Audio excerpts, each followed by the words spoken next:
Hello everyone, my name is Kushal Ingade and today we will discuss about the replication. So what is my replication? That a DNA molecule is capable of self-reproduction and this reproduction process of the DNA is nothing but called as the replication or duplication. So you can see in this picture that during replication, first of all, the two strands of the DNA separate from each other due to breakage of weak hydrogen bonds which are present in between these two strands, and after that the separation of the two strands, a new strand is formed over that old strand. So in this way two new copies are formed within a cell, or we can say the nucleus, and the process is called as the replication. So one after the other, so step by step the replication occurs. So during the cell division, the replication plays a very important role in a cell.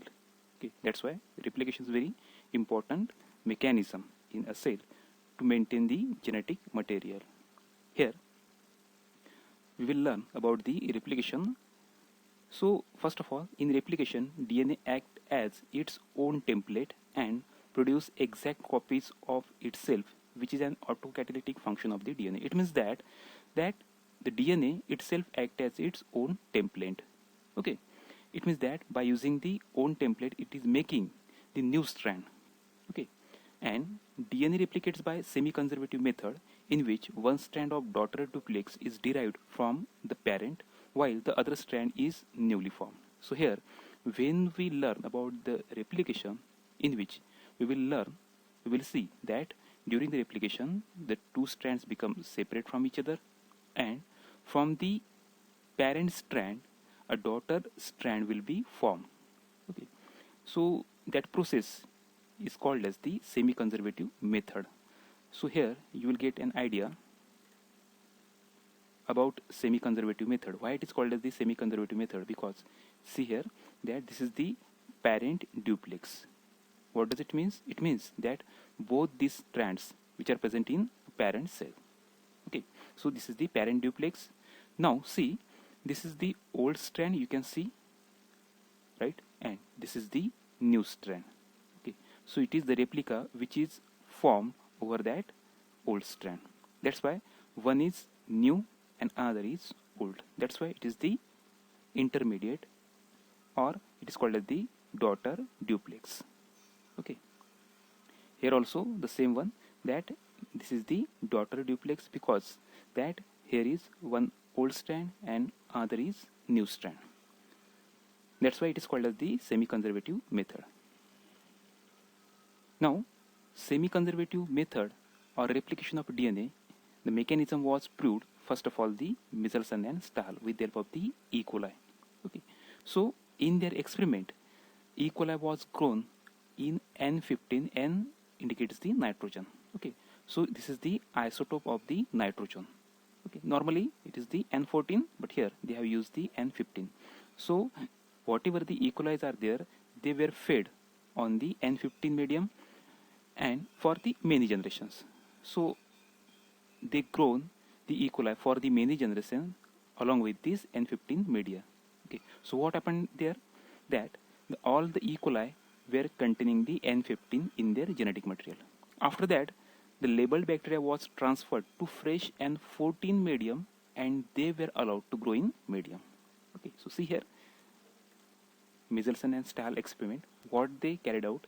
See, first of all, this is the test tube in which through the centrifugation we got the single band. Okay, and this band, nothing but it is from the DNA that contains the heavy N15 molecules in that DNA. That's why we are getting only here only one band. Okay, but when these bacteria, those who contain the N15 in their genetic material or DNA, they were transferred to the other media. The media was containing the N14. Okay, so after the generation, means first generation, what they observed after the lysis of the DNA, means we can say the bacteria, after the lysis of the bacteria, they separated the DNA and they found there was a single band, but their molecular weight was different from the previous one. So here you observed in previous condition, when the bacteria were growing on the N15 media, at the time we got the heavy band which was very what we can say, that it was at bottom. But here there was another band which we found, but it was nothing but it was lighter than the heavy or previous one. But why this condition occurs, we will see here in next picture. Okay, again, when the Michelson and Stahl, when they grew this bacteria on the same media which was containing the N14, after the second generation they found the other band of the DNA. At that time they found that there was one hybrid band and there was one light band. It means that the density of this band was, it was the smaller, or we can, it was the less than the previous one. Okay, and after the third generation they found that the intensity of this band, that is light band, was increasing. Okay, so all it was the about Michelson and Stahl experiment. In next picture you will get an idea about the semi-conservative mechanism explained by the Michelson and Stahl. Okay, so see here that in previous condition that whatever the bacteria were there, the bacteria were grown on the N15. Okay, it means that both strands of the DNA were containing the N15, and N15 was heavier, right? It was the heavier than the N14. So we can designate that these are the heavy strand. So after the first doubling, when the Michelson and Stahl used the N14, at that time both these strands get separate from each other. During the replication process we can say that here is old strand and the new strand is formed over that old strand. So H means what? It is the heavy strand, nothing but it is the old strand, and the new strand is formed over that heavy strand, and which was the lighter one. Why it is light? Because it contains the N14. Same process occurs here. Again the bacteria undergoes the second generation, or we can say that after the second doubling, when the same N14 was there, again these strands will get separate. So heavy will separate and lighter will separate. If we see, if light is separate, again this is the light, and again the new strand will form over that light, and because of that we are using that N14, so the new strand will be again light, right? L for the light.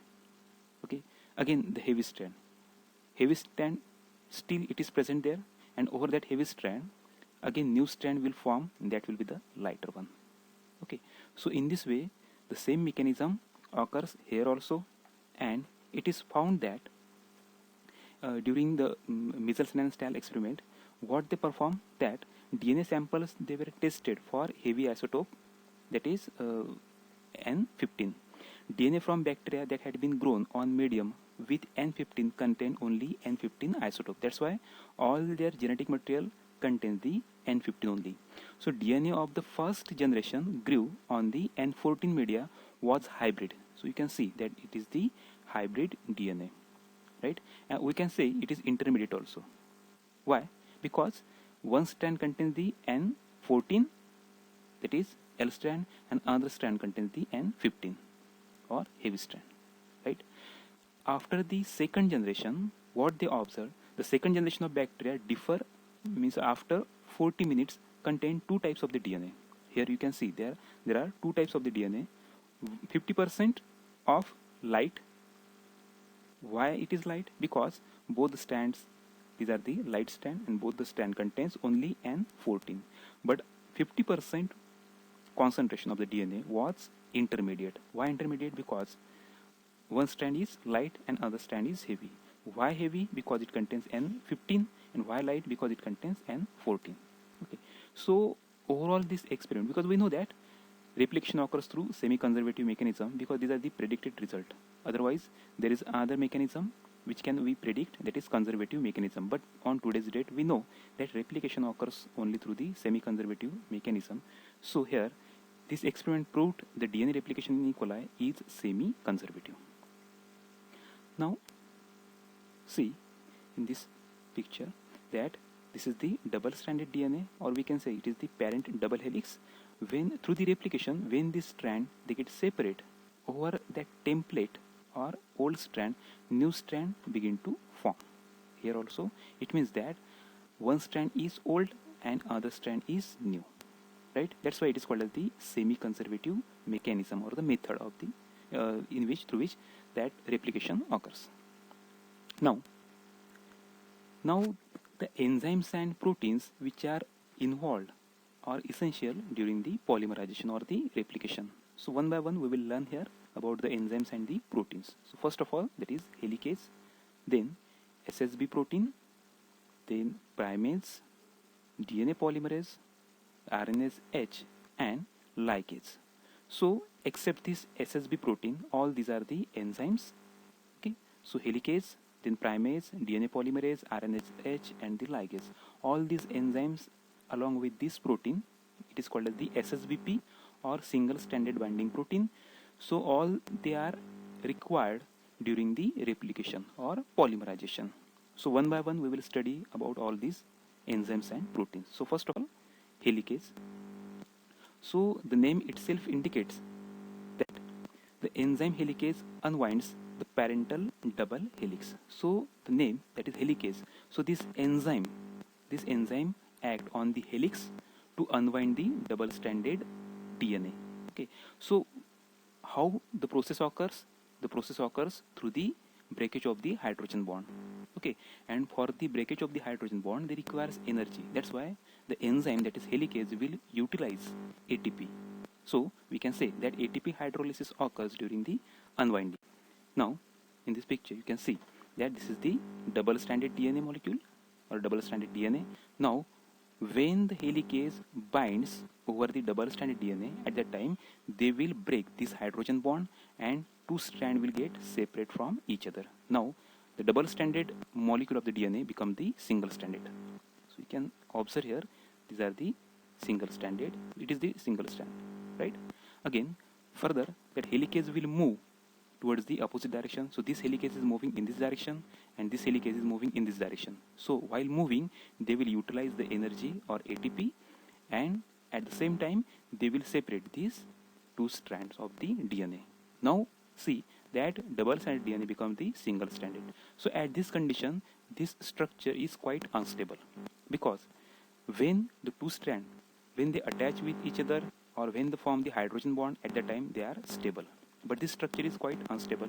So to stabilize them, the other protein which is required here, that is called as the SSB protein or single stranded binding protein. So see that these are the single stranded binding protein which is attached to the single stranded DNA molecule. Okay, so molecules of single strand binding protein stabilize the unwound template strand.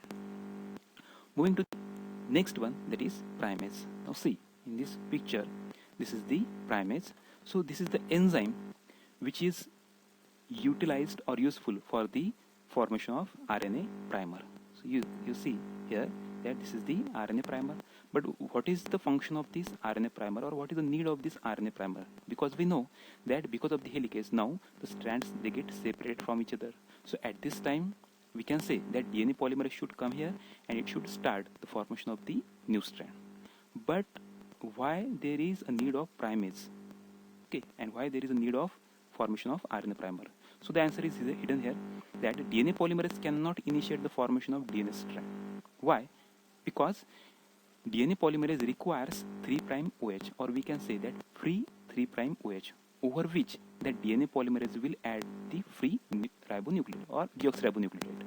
Okay, so here primer will act as a base for the DNA polymerase to form the new strand of the DNA. So see here that this RNA primer, why it is RNA? Why we are saying that it is the RNA? Because this strand, okay, this is the short stretch of the strand. You can see in this figure here also the green strand, nothing but these are the primer. So this primer, nothing but they contain the ribose sugar instead of deoxyribose sugar. That's why it is the RNA primer. And in red color, the arrow which is shown, it means that DNA is formed along with that or because of the DNA polymerase in this direction. Okay, so replication over the two template proceeds in opposite direction. You can see, you can observe here that this polymerization activity is going in this direction. It means that DNA polymerase is going in this direction, and here DNA polymerase is going in this direction. Okay, it means that this replication occurs over the two template in opposite direction. Here, see, this is the primer. Okay, this is the primer. This is the single stranded DNA, or we can say the template strand. This is the 5' end of the strand, and it is the 3' end of that particularly that primer. Okay, now as I already said that the DNA polymerase requires the free 3' OH. So here this primer contains the free 3' OH. So after that DNA polymerase will add the free deoxyribonucleoside. Okay, so at this time what happens that phosphodiester bond, you can see this is the phosphodiester bond, right? Again here this is the phosphodiester bond, again it is the phosphodiester bond.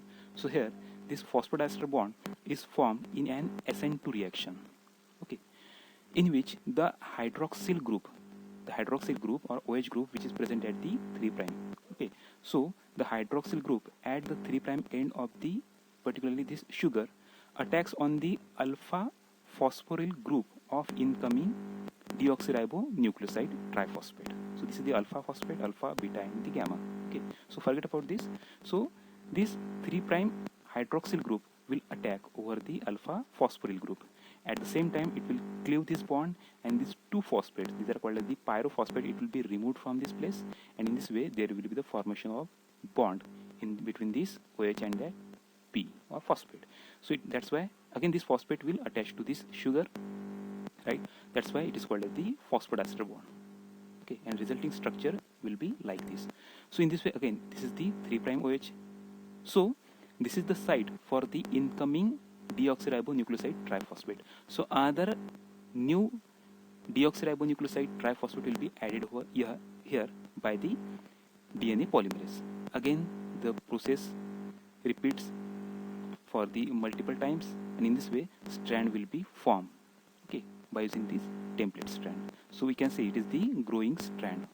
Okay, now coming to the next enzyme, that is DNA polymerase. Now one strand with polarity 3' to 5' forms its complementary strand continuously because 3' end of the latter is always open for elongation. Now see, particularly here this is the leading strand, so we will assume that here is a primer, right? So primer is already made by the primase, so 3' OH of that primer is free, and DNA polymerase will add the free ribonucleotide triphosphate, okay, and then the reaction will be proceed in this way, and further it will move in this direction. So DNA polymerase will add the free DNTPs in this direction. That's why the process is continuous, right here. So that's why it is called as the leading strand. Okay. Then here is a lagging strand.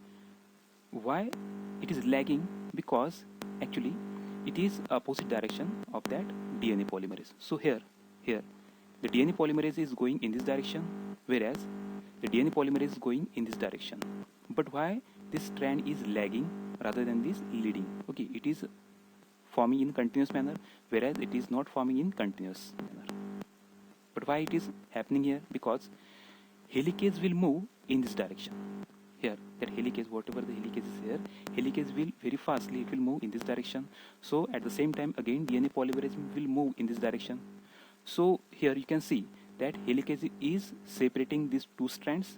So out of that two strand, single strand, one strand is nothing but it is stable by the DNA polymerase. Why? Because DNA polymerase is making the other strand.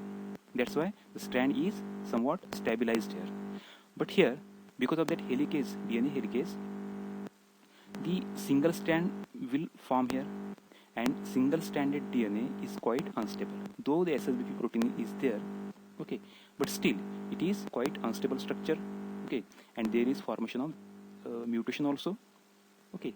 So because of that DNA polymerase will further move here, and again it will move here, and again it will add some ribonucleotide, deoxyribonucleotide, again it will move further here, and again it will form that particular stretch of that strand. That's why it is called as the lagging strand. So short segment of replicated DNA are called as the Okazaki fragment. So you can observe in this figure that these are the short stretches or fragments. These are called as the Okazaki fragments because it is discovered by the Okazaki, and these are near about 100 to 200 nucleotides long in eukaryotic cell. So as primer, these are made by the primates, are also required every time a new by means of the enzyme DNA ligase. So when the DNA polymerase will reach here at that time, again it will not join along with this strand, it will move from this place, okay, and after that RNase will remove this RNA primer, okay. Now see that RNase H means the hybrid, okay. So why it is called as the hybrid? Because this is the DNA strand, it is the RNA strand, okay. So there is need to be that this strand should be removed from this area. That's why RNase will remove this strand, or we can say that RNA primer, and DNA polymerase will continue this strand up to here. But the problem is that DNA polymerase cannot make this bond here, okay. That's why there will be the one gap or nick, and that nick sealing is done by the DNA ligase, okay. So here we can say that ligase means to join, okay. So DNA ligase will join this nick. So here the strand is quite somewhat slower than the leading strand. That's why it is called as the lagging strand, okay. Then moving to the other point, that is DNA polymerases, which occur in bacteria or the prokaryotic cell. So there are mainly three types of the DNA polymerases: DNA polymerase 1, DNA polymerase 2, and DNA polymerase 3. Here DNA polymerase 1 has 5' to 3' polymerizing activity, okay, and it has other activity. It can show the other activity like 5' to 3' and 3' to 5' exonuclease activity. Now it is very essential or important one, okay. First of all, see here that it has 5' to 3' polymerizing activity. It means that this DNA polymerase 1 can polymerize or can add the ribonucleotide in 5' to 3' direction, okay. But at the same time, it having the other ability that it has 5' to 3' and 3' to 5' exonuclease activity. Exonuclease activity means what?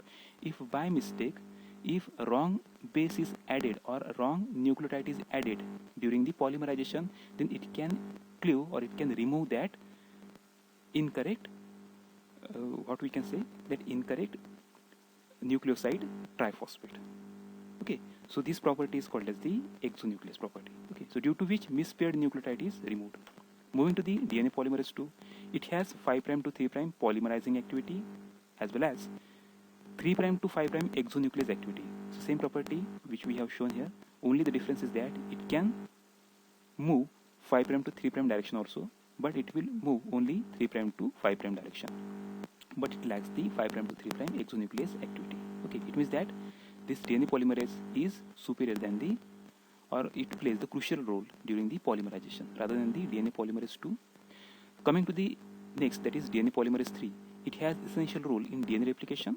It has both 5' to 3' polymerizing activity as well as 3' to 5' exonuclease activity, okay. So somewhere that DNA polymerase 2 and DNA polymerase 3, they shows the same property, whereas DNA polymerase 1 having the extra property that they can shows the exonuclease activity from 5' to 3' direction also, okay.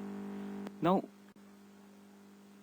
coming to the next point, that is proofreading activity and DNA repair. So we already discussed about this, that DNA polymerase 3 sends a wrong base introduced during the replication, okay. So if there is a wrong base incorporation occur during the replication, at the time DNA polymerase 3 will go back, it will remove the wrong base and it will allow the addition of correct or proper base and then proceed forward. There is a separate repair mechanism for any damage caused by DNA due to mutation, UV exposure or mismatching that escapes the proofreading mechanism.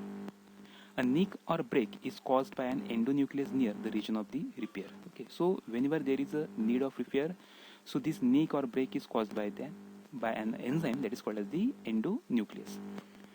Then DNA polymerase 1 removes the mismatched or wrong nucleotides if present and synthesizes a correct replacement by using the intact strand as the template. And the last one is that the newly formed segment sealed by the DNA ligase. Then the DNA polymerase which found or which are present in eukaryotic cell. So there are 5 different DNA polymerases which are present, or they show their active participation during the polymerization activity or replication. So DNA polymerase alpha, DNA polymerase beta, DNA polymerase gamma, DNA polymerase delta, and DNA polymerase epsilon. So these are the different DNA polymerase, or we can say there are 5 different DNA polymerases are involved during the replication in eukaryotic cell. So one by one we will study about this DNA polymerase. So first one, DNA polymerase alpha. So it is the largest and main enzyme of DNA replication. It synthesizes DNA on lagging strand. Coming to the next, DNA polymerase beta. This DNA polymerase particularly found in only in vertebrates, and it is the nuclear polymerase. Then DNA polymerase gamma. It is involved in mitochondrial DNA replication. Then delta, it synthesizes DNA on leading strand. And last, that is epsilon, it helps in elongation of lagging strand. So all these are the DNA polymerases which play their important role during the replication in eukaryotic cell. So I hope that you have enjoyed this video. Definitely it will be beneficial for your study. Thank you so much.